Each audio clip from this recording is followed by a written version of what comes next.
What's going on, everybody? Welcome to the video. I hope you're having a fantastic day. So it's finally here. Mazda has finally made a two-row midsize SUV. And it's gonna go head-to-head with competition like the Honda Passport, Subaru Outback, Jeep Grand Cherokee, Nissan Murano, Kia Sorento, and the Chevy Blazer. And if you're saying, well, this already looks very familiar, I think I've seen this before, well, you have. It's simply just a two-row version of Mazda CX-90. It's only just a tiny bit smaller, and what that creates is a ton of cargo space. And before we get into it, big thank you to Wayne Mazda for letting me come out to show you guys this all-new CX-70. So this one we have here is the fully loaded 3.3 Turbo S Premium Plus. So let's start under the hood. What we have here is a 3.3-liter turbocharged inline six-cylinder engine, putting out 340 horsepower, 369 pound-feet of torque, and that's paired with an 8-speed automatic with Mazda's iActive all-wheel drive.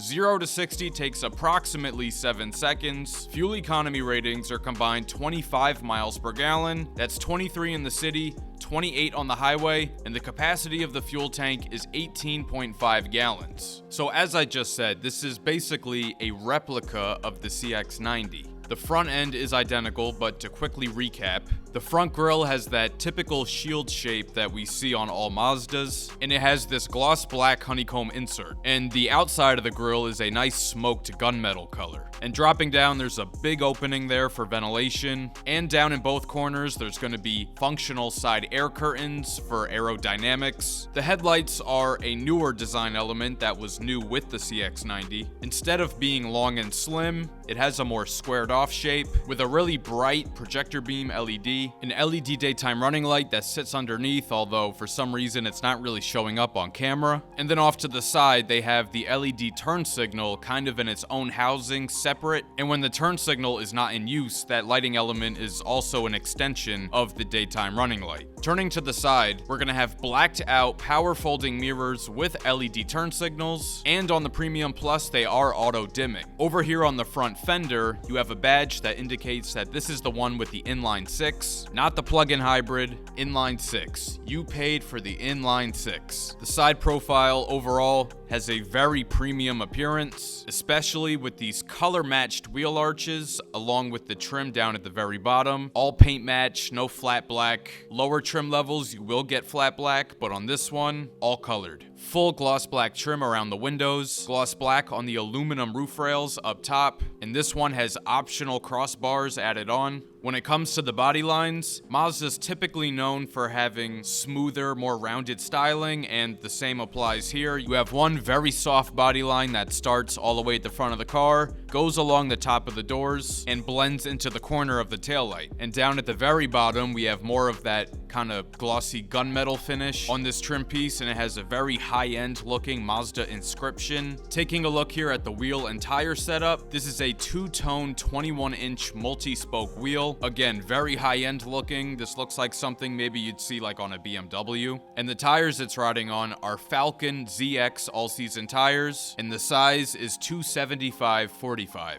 Turning to the rear, again, BMW is the first thing that comes to mind. Particularly the taillights. The taillights look like they were taken straight off of an M4. But can you blame them for doing that? I mean, just look how good they look. You have a small blacked out deck lid spoiler at the very top. The rear glass has a very notable slope to it. I think that's something that on the CX-90 people are a little bit torn on whether or not they like it.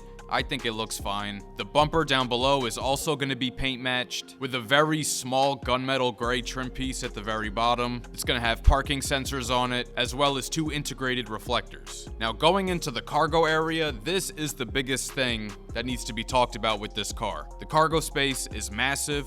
First, you can open it up with the hands-free feature. Just kick your foot underneath the bumper, opens right up. Now, right away when you open it up, you have nearly 40 cubic feet of cargo space. Not with everything folded down, with all the seats up. That is massive. And on this one, Wayne Mazda has included a first aid kit, a cargo net, as well as a cargo cover. Lift up the floor, additional storage under the floor. If we look off to the right side, we see both a 12-volt outlet and a full-sized home power outlet. And off to the left side, we have two very convenient buttons to drop those second row seats. And once you drop those second row seats, now you have 75.3 cubic feet of cargo space. And a quick shout out to this video sponsor, FitCam X. FitCam X is a custom hardwired 4K dash cam that is made for your specific car's interior with no exposed wires showing. And it connects to your phone via the FitCam X app. And they're offering all my viewers 10% off everything on their site using promo code OPTICAL. Link in the description. So now we are inside the all-new 2025 Mazda CX-70, and it's pretty much identical to the interior we see in the CX-90. It's very plush, it's very upmarket feeling, and it's definitely got a lot going for it. So starting up here on the dash, this is all nice and soft, going behind the screen all the way up to the side here. This middle portion of the dashboard is this really nice soft suede. That goes all the way across as well. It's got some stitching and a black accent. Then you have this kind of smoked gray trim that goes across to the air vent over there and then over these air vents up to here. Taking a look here at the door panel, the very top has that same soft material that we saw on the dashboard. This trim on this middle portion kind of looks like a cross between a brushed metal and like a wood grain. I think it looks really nice. Obviously it's plastic, it's not wood or metal, but it does look nice. You're gonna have more of that smoked gray trim that sticks out right underneath. The middle portion of the door panel has more of that suede that we saw on the dash. Nice chrome door handle. And we have nice stitched black leather on the armrest, and that goes along the side all the way up into that grab handle. That contrast stitching is tan colored, just like the suede. So these seats, they are incredibly comfortable. They're both Nappa leather and suede. The headrest is super soft. The suede portion has a nice black accent that runs the length of it. And these front seats are both heated and ventilated.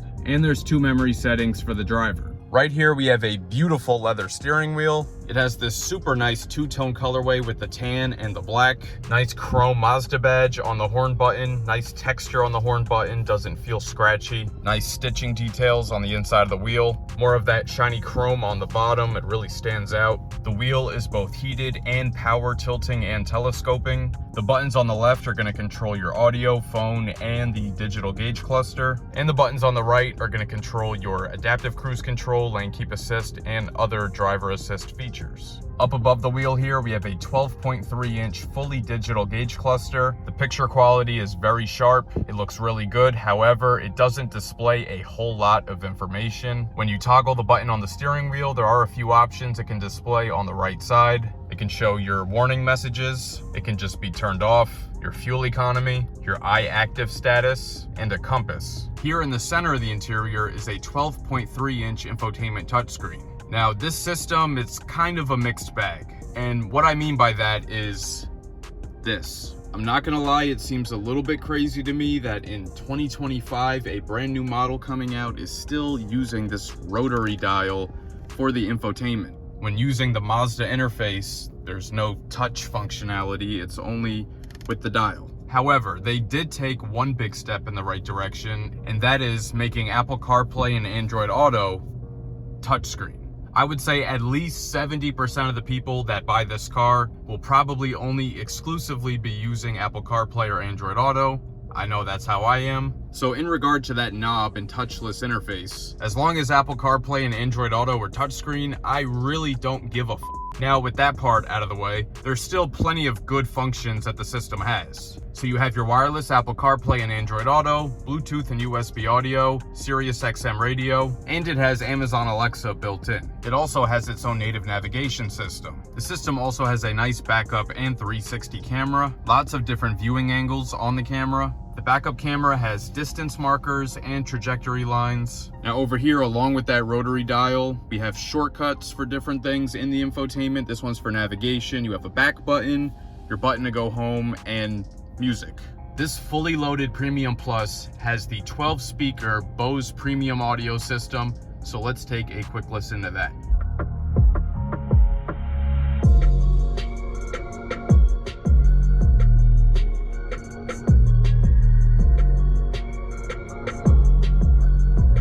As far as connections go, up here in the front, you have a wireless charger and a 12-volt outlet. And inside the center console, 2 USB-C ports, and a slot for an SD card. Now, unfortunately, this CX-70 shares the same problem with the CX-90, and that's the very shallow center console storage. The reason for that is because the all-wheel drive system is a rear-wheel bias system, and because of that, there's more equipment that has to be run to the back, so it comes up higher and unfortunately impedes on the storage space. It's actually quite large, and the inside is lined with felt, which is something you usually only see in luxury cars.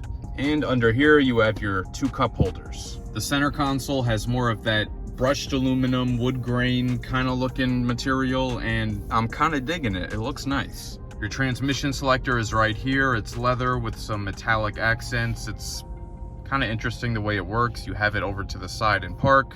To go reverse, you go right, and then neutral and drive down, and back left for park. You also have your switch for your different drive modes. And for drive modes, you have sport, normal, and off-road. They also paid attention to detail down below. They have stitched leatherette that covers the side of the center console, so that's nice and soft if you need to rest your knee there while you're driving. And this right here is always a big plus in my book. All the climate controls are physical buttons, no touchscreen. You have dual zone climate, separate temperatures on both sides, button for your heated steering wheel, your heated seats, your ventilated seats, front and rear defrosters, fan speed, zone, recirculate, and all that good stuff. Up above, we have a nice large panoramic moonroof. That's always nice to have. And up above, we get a sunglass holder. So now I'm in the back seat right behind where I'd have the front seat adjusted for myself at 6 feet tall. And I'd say I have about 3 or 4 inches of legroom to spare. Each front seat is gonna have a pocket behind it. Down here in the center, we're gonna have 2 air vents and rear climate controls. The 2 outer seats are heated, and on here you can control the fan speed, the zone, and the temperature. And for charging, 2 USB-C ports. And as far as the door panel goes, all the nice same soft materials that we see on the one up front. These rear seats also slide back and forth and recline. The second row also gets manual sunshades.